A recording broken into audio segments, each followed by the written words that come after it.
يا زهرة النور الوريف.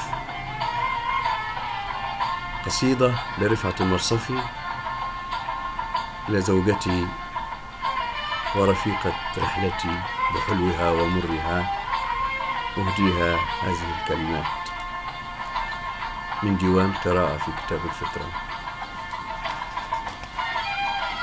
إني اصطفيتك من نساء زماني، وهواك يفرش بالرؤى وجداني. قلبي لديك وفي سمائك زهرتي، وشذا هواك يموج في شرياني. قلمي تألق في البيان وسحره، منذ افتتنت بسحرك الفتان. والكون أشرق من فيوض محبتي، فالحب نور وائتلاق معاني. وضع الغرام بمهجتينا سره، وأهاج فينا أبهج الألوان.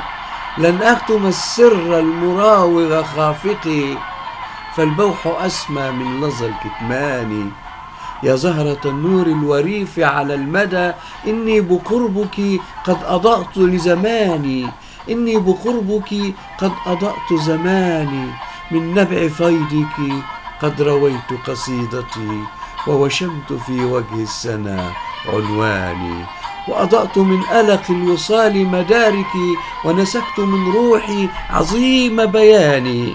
وتركت أسراب الغرام فحلقت فوق الغصون، وغردت بلساني. فأنا أحبك يا رفيقة رحلتي، فأنا أحبك يا رفيقة رحلتي، وهواك عندي أجمل الأوطان. إنا تزاوبنا توحدنا معا، فأنا لديك وأنت ملء كياني. إني سكبتك في حنايا مهجتي، إني اكتنزتك في الرؤى وكفاني.